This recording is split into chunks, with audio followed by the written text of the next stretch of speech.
Hello everybody, this is Jeffrey GT7 and welcome to the episode. In this episode, I'm going to be using a very special build, which is going to be the Aston Martin DB VGT 100. This car is pretty much, in my opinion, one of the best cars to use for this particular build in GT7. This car has been probably the best car to use for like the last 2 years, in my opinion, for this particular race. So I'm going to go ahead and do an up-to-date build with this car and show you guys a quick guide around the track using this car. And trust me, this is going to be a very much overpowered build race. So hopefully this will help you out at Tokyo Expressway 600. And if some reason this car still does not give you the victory, I would recommend just save the car and just use it for the mall, because this car is going to be very, very handy to use for Tokyo Expressway 600. So without any further ado, let's go ahead and jump into the episode. So the first part, of course, is how to find the car. You can find it easily at Brand Central. It's going to be found in Aston Martin, of course. It's going to cost you 1 million credits. That seems to be the average cost of an average VGT race car. Now, as you can see, the PP points, of course, are very, very high. So we'll have to do some major nerfing in order for this car to be legal for Tokyo Expressway 600. Other than that, the car is an all-wheel drivetrain, which tends to be one of the best drivetrains to use at that track, so that's a good thing. This car also has really good horsepower and really good torque. Despite having to nerf the horsepower for Tokyo Expressway 600, you're going to have a lot of torque with this car. It's going to be pretty simple and pretty easy to set up, and it's going to be very, very quick despite it being very nerfed. So as long as you have 1 million credits, you should be good to go. Now, usually I tend to share a livery for this particular car whenever I do a Tokyo build. For this episode, for this particular car, there's not a livery per se. The liveries won't really matter too much, as you can't change anything to the car. So very simple, sport hard tires. As you scroll over to the other part of the list, the full control computer, keep that 100. Make sure you buy the ballast and make sure you have the weight all the way maxed out to 200.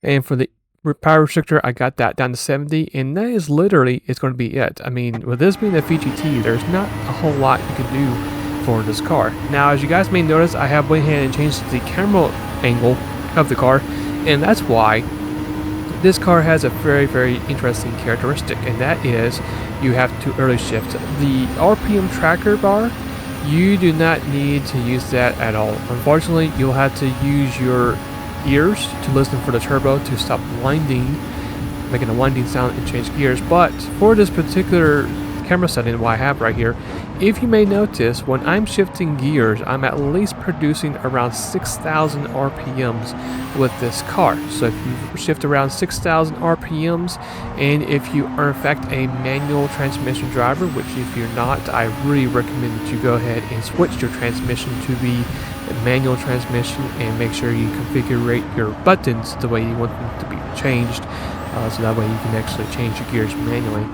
So this is going to be pretty much a very technical build, so if you're an automatic user, you may not have as much speed compared to being a manual transmission driver. But for this car, you're going to have really good downforce. Now, unfortunately for us, we are having a little bit of a battle here between ourselves and the GTR, but as you can see with these corners, this car is going to feel really, really good. Even with these sport tires that we have currently in the car, it actually kind of feels like we got ourselves like sport softs. Even that's how it feels. That's how good the car really drives in these corners. Now, even though the speed may be kind of overall decent, I think the main strength of this car is going to be the acceleration and the handling itself. As you can see, look at the momentum we got compared to the front two drivers. We just easily are going to bypass both the Ria Mia and the old gen Supra. As we head to the hairpin, it's going to be a little bit of trouble for this hairpin, so I would really recommend that you just let the car roll in naturally to the corner, and then once you pass the apex corner, that's when you want to get back to the power and easily shift from second to third, which is going to be pretty immediate when you get back to the power. But as we complete the first lap, overall it's going to be a very good first lap, despite having been held up for a little bit there with the battling GTR. It's going to be overall around a 218. So very good first lap for us in this race. We fast forward a little bit later in lap 2, and you'll begin to see once we get through these corners that we're going to easily reel in the race leader, as you see so right there, especially through this corner. I mean, the speed is unreal of what we had compared to the Honda. We're easily going to take away the lead from the Honda and basically run away from it. Now we're going to fast forward to lap number 7. It's going to be our official hot lap. One thing I forgot to mention is that for this particular race, as you may have guessed already, we do have plenty of fuel in the tank and we do not need to worry about making a pit stop.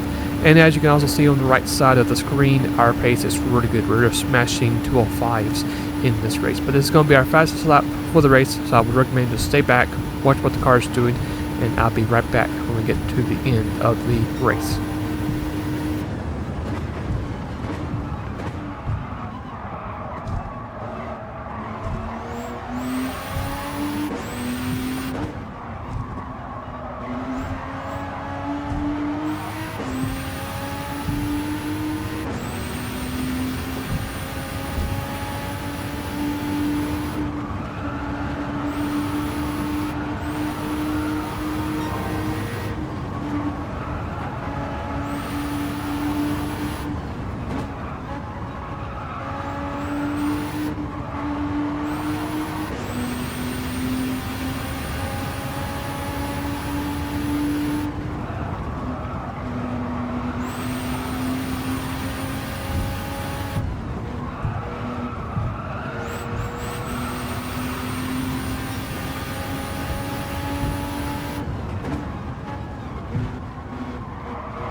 So as we finish up the race, the car did very, very well, performed amazingly great.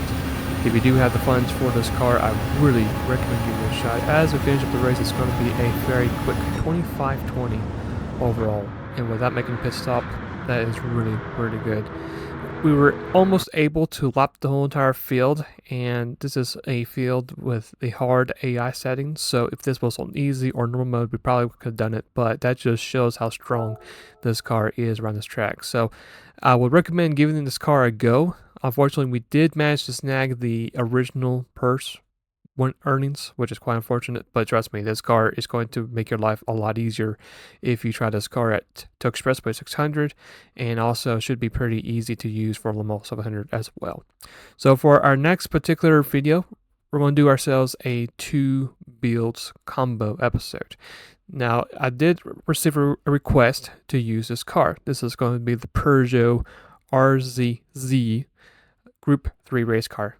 I had a request to do this car at Montreal in the 800 pp race for the Group 3s, which is quite a very interesting request. I don't usually do other tracks other than the money grind tracks, but I'm going to see what I can do with this car with my own tune settings, and hopefully for the best. We'll just see how it comes out to that. And then for our next build for Tokyo Expressway 600 is going to be using the Ferrari Scuderia.